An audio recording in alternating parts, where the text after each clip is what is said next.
Hey guys, how's it going? Welcome back to How to Do Linux. In today's episode, we'll be taking a look at Manjaro by Matthew Moore. Matthew Moore is a YouTube host who does Linux review and information videos and also some other computer-related things and a couple of non-computer related things. All in all, his channel is definitely worth taking a look at, so go on YouTube and look him up and look at all of his great content. Now, in order to get a copy of Manjaro by Matthew Moore, you'll either have to visit him on YouTube because he has the links available on his channel, or you could head on over to cupoflinux.com, which is owned and run by Spatry. Click on the forum button, head on over to distro specific discussion, click on Matthew Moore Manjaro under the Manjaro only section. Go on in there and you'll find Manjaro by Matthew Moore. And here will be the download links right here. Select one of the two depending on whether your computer is a 64-bit or 32-bit machine. Once you've got that downloaded, you can install it in VirtualBox or any other machine and tinker around with it and see how you like it, which is exactly what I'm about to do right now on How to Do Linux.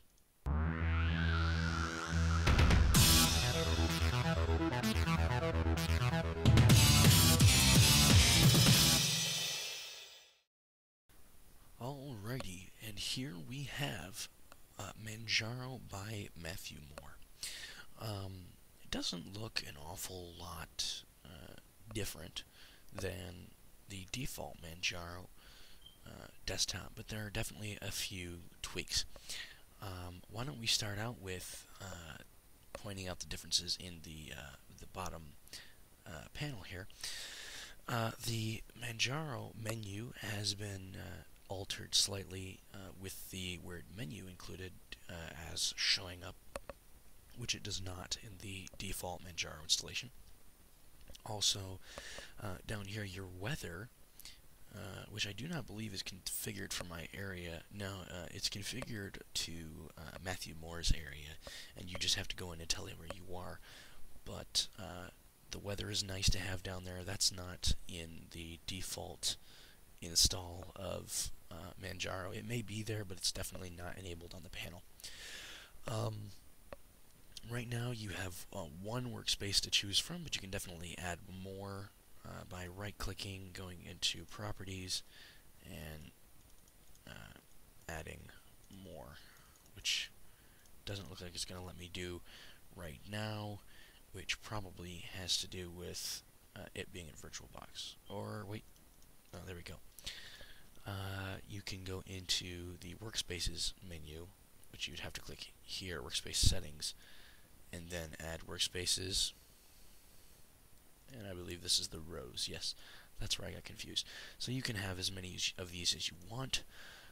I prefer to stick with the one because typically I use two monitors, but that's just a personal preference.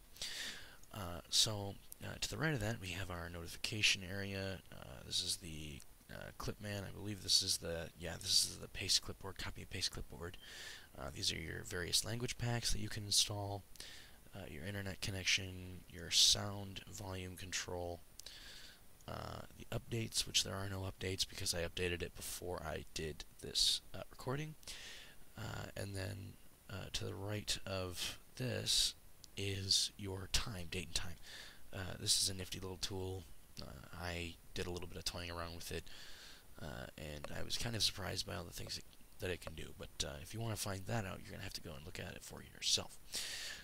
To the left of that, I kind of skipped over it because I wanted to go a little bit into more detail, is the pulse audio volume control area.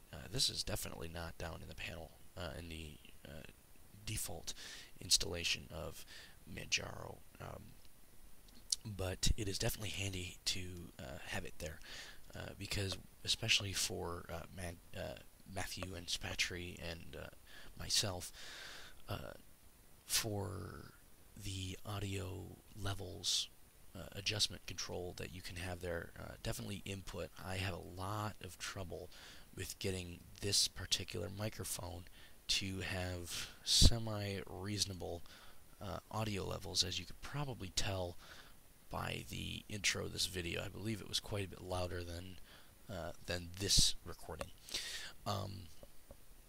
But yeah, that's very handy to be there. Also, you can control the playback and the recording, output, input, configure those. So that's very handy to have down there.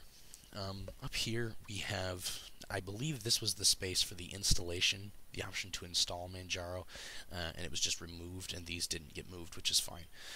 On the desktop, the icons you have by default are the home folder, which just open up Thunar and show you your home folder, and the trash, which we all know what that is. Alright, so moving on, the next thing I want to point out is the wallpaper. This wallpaper is apparently Matthew Moore's favorite wallpaper, so he just kind of included it with his distro.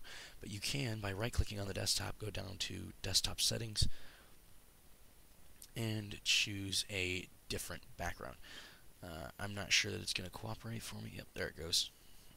As you can see, there are a lot of wallpapers to choose from. Now, I prefer ones like this, or maybe one like this, matching the theme and idea of the distro, but since it is Matthew Moore's distribution, I am going to leave it on Matthew Moore's wallpaper. And of course, from this view, you can adjust your menus and icons as well. Alright, so moving on, the next thing I want to point out is at the top of the screen, and you actually can't see it. It's hidden, and I was kind of surprised to find it there. It's very useful. There's a little dock up here, which is just an XFCE panel full of the different things that Matthew thinks are handy. So you've got Thunar, I believe this is Firefox to browse the web. The mail reader should be Thunderbird, Pigeon.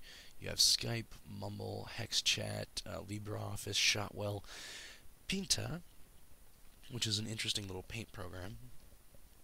I haven't done much with it. I prefer to use GIMP, but some people swear by it. I know a couple of people had talked about switching over from Fireworks to Pinta, so that's probably closer to what it would be like if you need a point of comparison.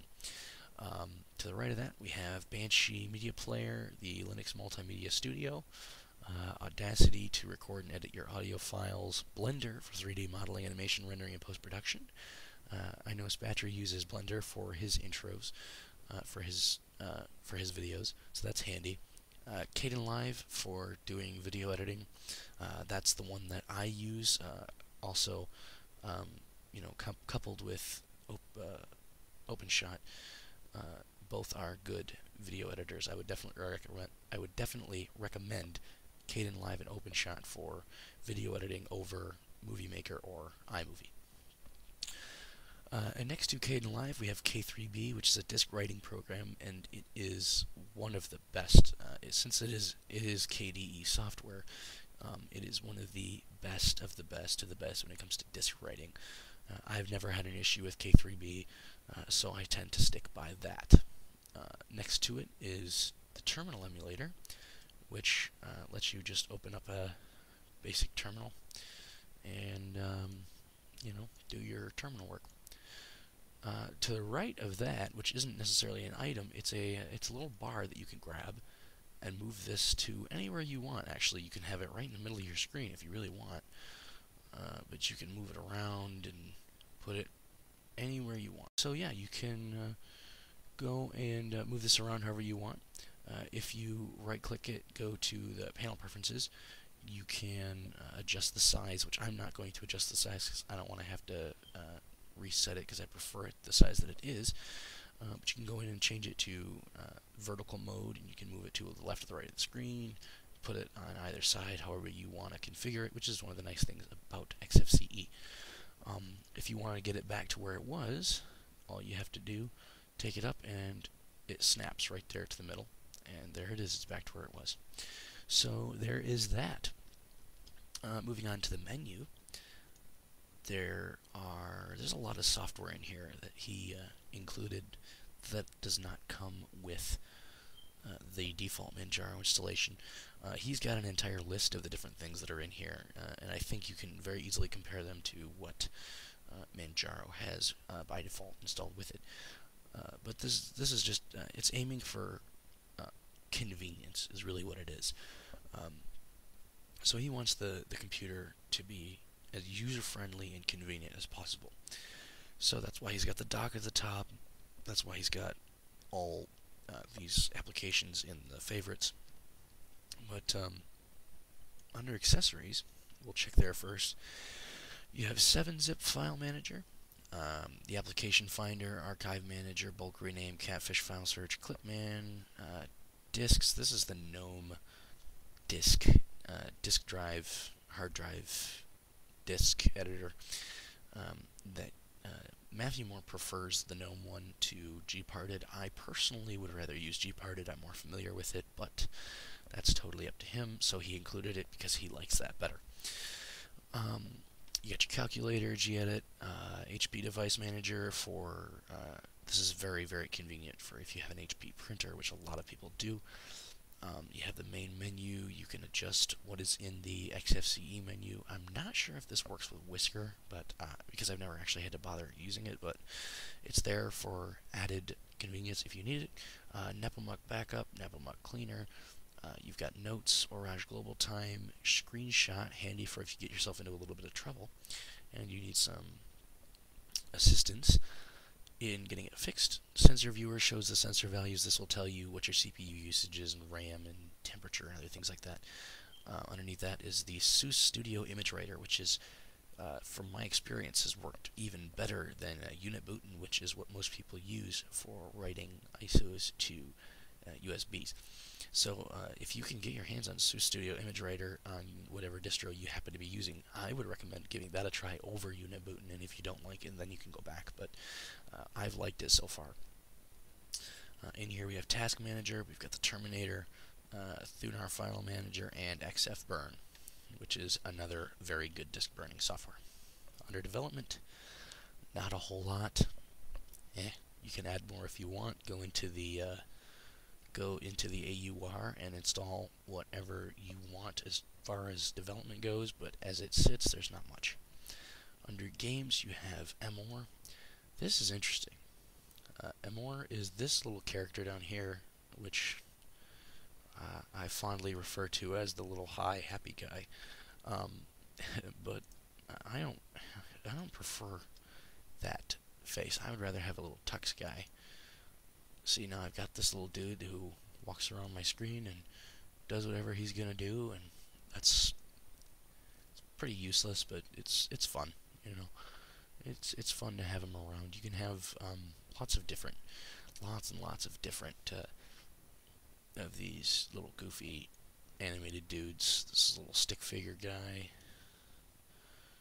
who sits there and tinkers around a bit. You can have the BSD mascot, Nico Kuru, which apparently Nico means cat in Japanese or something, but you can have lots of these different ones, and they're fun. But yeah, he decided to include that for whatever reason, just as a fun little toy to play with on your spare time. He kind of irritates me, so I like to kill it and then turn it back on when I'm done with my work.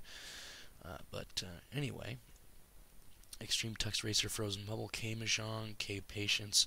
I believe he included the KDE version of these because the KDE version is a lot better looking than the GNOME version or any of the other additions that you can get. Linux Breakout 2, it's like an arachnoid or an Arkanoid style arcade game. Sorry. You have Steam installed for added convenience, which is very nice that they've included that. Super Tux 2, which is very much like Mario Bros, and Super Tux Kart. So those are what you get in games. Under graphics, you get Blender, Document Viewer, the GIMP, Pinta, Shockwell, and Vunier. In Internet, server things, check Gmail is convenient. If you click on that, it will give you notifications every time that you get an email, which is convenient for some people. and irritating for others, so he didn't enable it by default, but you can definitely very easily enable it yourself. You have Deluge, pardon me, to download and share files over the BitTorrent system. You get Firefox for browsing the web, HexChat for IRC, Mumble for voice chat, Pigeon Internet Messenger, Skype, Steam, and Thunderbird. Under Multimedia, we get Audacity, Audio Mixer, Banshee, CD Player, Cheese for working with your webcam, which I currently don't have enabled, otherwise I would show you. The GNOME M Player, GUVC View, which is another version of Cheese. Essentially, they pretty much do the same thing. This is more for taking photos and videos with your webcam, and GUVC View is more oriented towards just taking videos and recording your face. Underneath that, we have K3B for disk writing, which we have up here. Don't forget.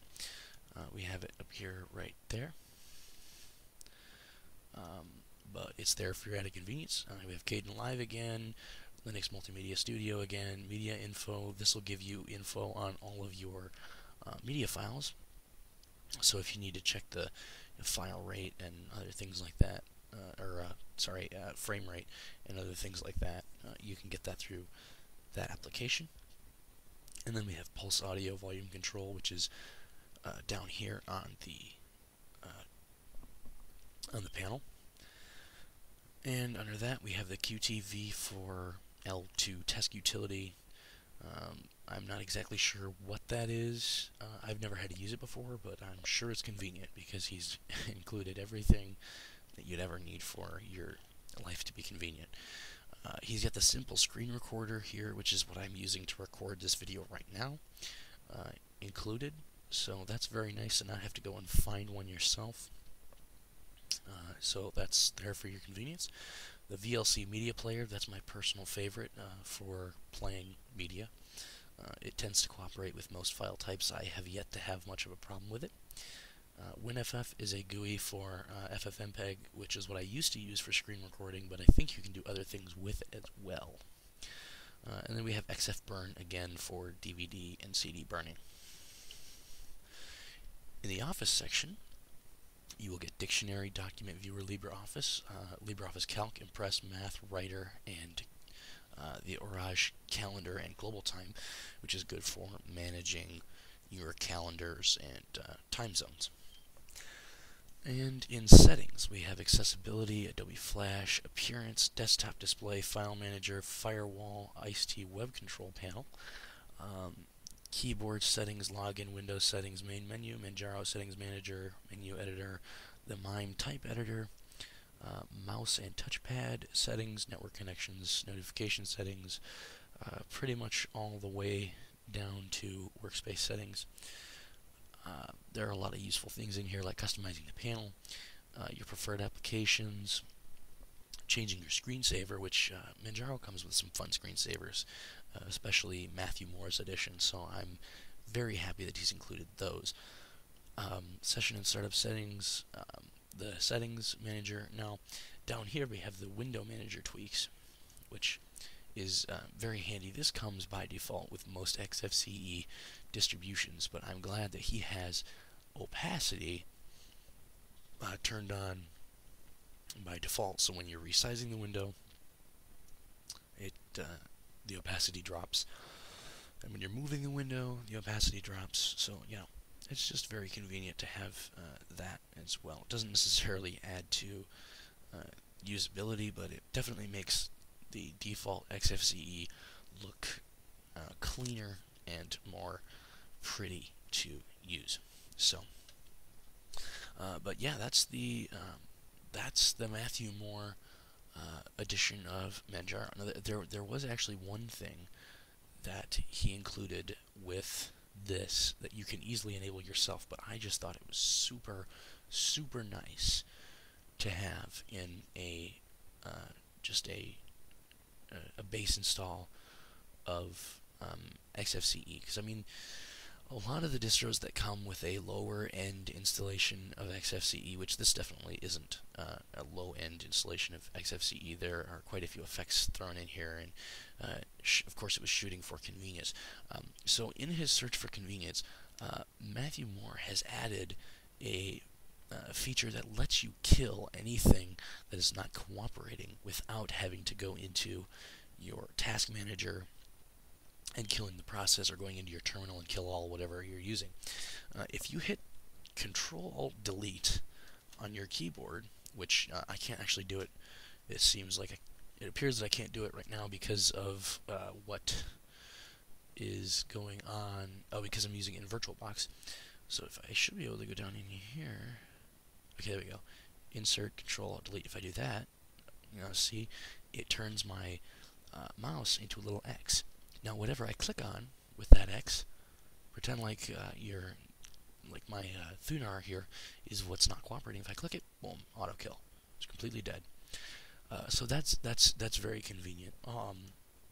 Yeah, just everything in this distro for me was convenient. I actually liked his distribution so much that I kept it, and that is what I'm using on my desktop right now. Of course, I clearly did some tweaking and adjustments of my own, but along with rolling with his software that he includes, and the added convenience of especially that Control Alt Delete thing that he's got going on there, that's very, very convenient, and I really appreciate that someone put the time and the effort into making a respin of Manjaro to be even more user-friendly than it already is, which is very hard to do. Matthew Moore edition of Manjaro also has the latest stable release of the Linux kernel, which the latest Manjaro does not have yet. So that's also an added bonus to those of you that want to be on the bleeding edge of software and latest and greatest software as far as the kernel goes. But all in all, that would be Manjaro, the Matthew Moore edition. It's very, very well done. I'm looking forward to a very long time of using this distribution on my system. I love it so far. I haven't found any issues with it, so hopefully I'll be able to keep it for a while. Be sure to tune in next time. I'll be doing a review of Spatry's respin of Manjaro, the Cup of Linux edition, and I can't do it right now because he's tweaking the ISO image. It appears there were a couple of bugs that people were noticing, so he's going in and fixing them, and he should have those up by midnight tonight. So be sure to check back soon, and I will have the next review video up before too long. So anyway, this has been How to Do Linux with Vintalorian. Thank you for watching.